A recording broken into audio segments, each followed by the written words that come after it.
Hello, Seiiti Arata. Do you ever feel like someone at your work might not be particularly thrilled about your success, your progress? You're doing your best, and yet you get that cold shoulder, some unfair criticism. This could be because of workplace jealousy. And believe me, it is more common than you might think.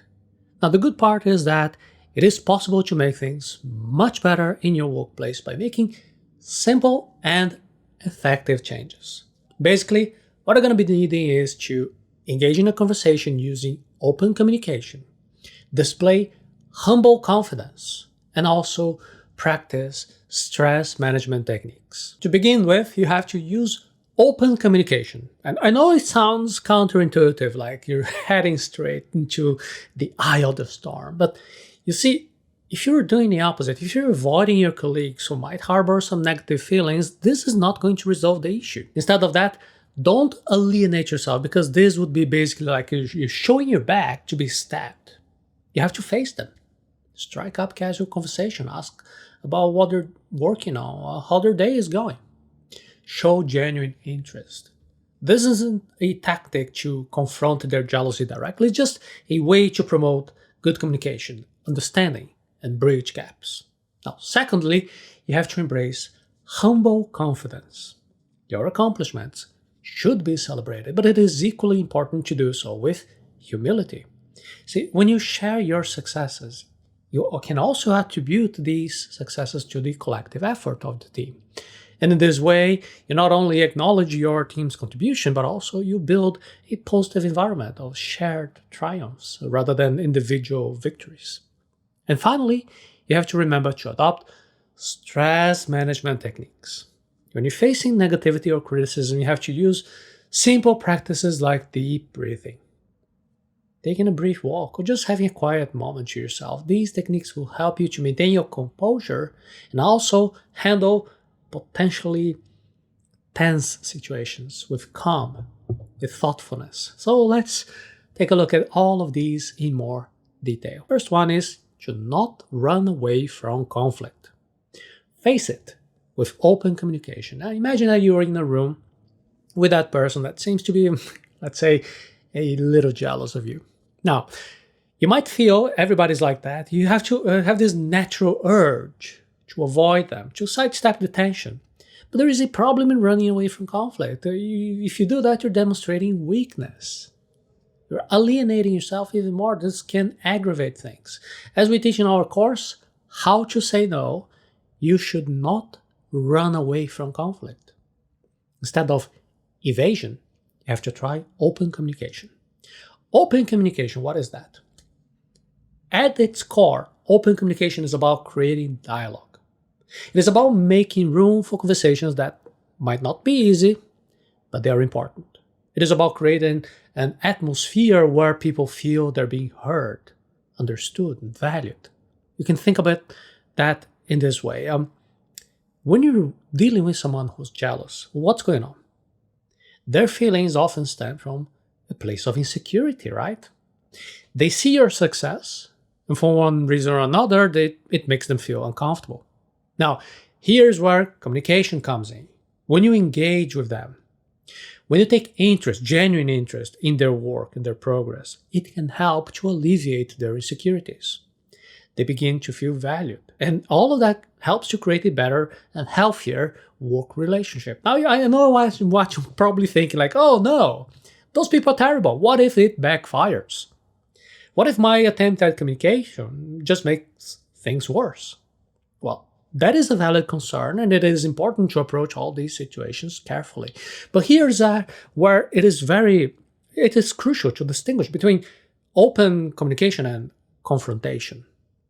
You're not doing this to go into this conversation to accuse them of being jealous. You're not going there to create conflict. Your goal is to build a connection, better understanding. One common mistake that people often make is expect instant results. They'll, oh yeah, I tried it, it didn't work. They often have just one open communication. They expect this jealousy and negativity to vanish overnight. Well, remember that change takes time.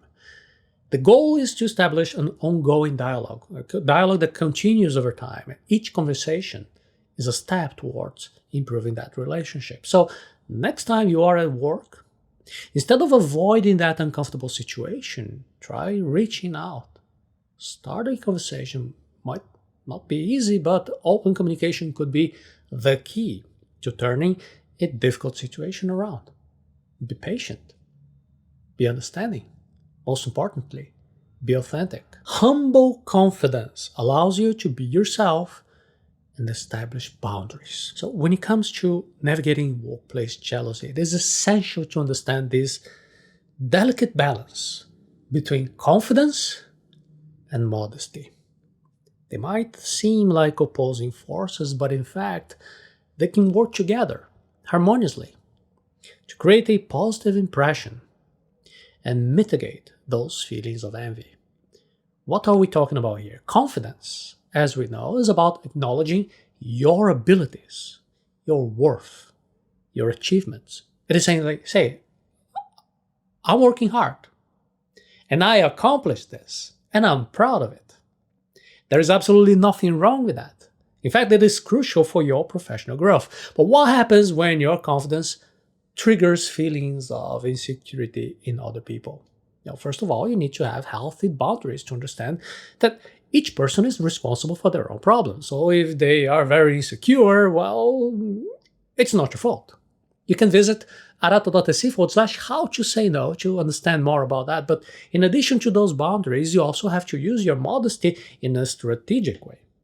Modesty is not about downplaying your success or selling yourself short. Instead of that is adding an extra layer of empathy and understanding to your confidence. It is about recognizing that while you've worked hard, it is true, you didn't do it alone. Your accomplishments are often the result of teamwork, mentorship, support from other people. You see, when you present your achievements as a shared victory rather than your individual triumph, it will definitely help to alleviate those feelings of jealousy. It reassures your colleagues that you see that you value their contributions.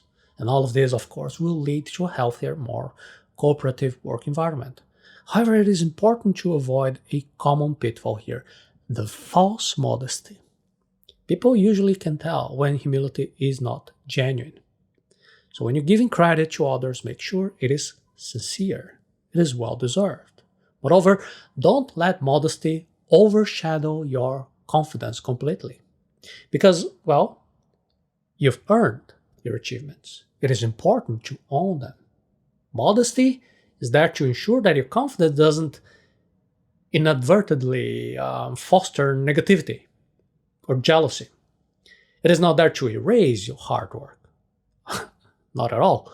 So remember to be confident in your accomplishments, be modest in your presentation, and most importantly, be genuine in your interactions. It is a fine balance, but with practice, it can be a powerful tool in mitigating this workplace jealousy. Stress management techniques will help you from losing your mind. Navigating workplace jealousy can be stressful. It can keep you on edge and make you second guess your actions and generally create all this atmosphere of unease. That is why it's so important to incorporate stress management techniques into your daily routine. And this can help you to maintain an emotional balance, positive one, and to respond to negativity in a calm, in a thoughtful manner. One way, one simple yet very effective technique is to just do deep breathing. Sounds very easy, right? But hear me out here. When we are stressed, our breathing can become shallow, quick. By consciously taking deep, slow breaths, we counteract this stress response from our body, we calm our minds, we regain focus. You can do this anywhere, at your desk, during the meeting, anytime you start to feel that tension building inside of you. Physical activity is another fantastic stress buster, and this doesn't necessarily mean hitting the gym or running a marathon, although if that's something that you like, just go for it. But you can just do small amounts of physical activity, like having a short walk during your lunch break. That's fine. You can do some stretching exercises at your desk, something simple, but can help clear your mind and reduce your stress. Mindfulness is another great tool. We already talked about that. Mindfulness is simply being fully present in the moment, acknowledging your thoughts, your feelings without judgment. This can help you to avoid a knee-jerk reaction to negative comments, to actions, and you can respond more thoughtfully. A simple way to practice this mindfulness is just to take 1 minute or two every hour. Just pause. Clear your mind. Focus on your surroundings. What do you see? What do you hear? What can you feel? It's just a little mental reset. It's really good. There's one pitfall to be mindful of when you're practicing these techniques. You should not be expecting instant miracles. These techniques are just about helping you, not about eradicating stress entirely from your life. See, even if that would be possible, stress is a natural part of life. You just have to manage it effectively. In time, these techniques will help you to foster a greater sense of emotional resilience, and this will not only enable you to handle jealousy at work much better, more effectively, but also it will also help to enhance your overall well-being, your productivity. So just breathe, move, stay present. Might take some time to build all these habits, but once you do, you'll be much better equipped to handle whatever comes your way. Dealing with jealousy at the workplace can be quite challenging. So it is essential to remember that this jealousy often stems from the other person's insecurities. The key here is not to attempt to change people. You're not going to succeed in that. But to manage your interactions, your responses more effectively. And when you have these strategies in your toolkit, you can navigate your way towards a healthier and much better workplace. And if you need to establish boundaries, you definitely need to visit our special class from How to Say No. Just go and visit arata.se/how to say no.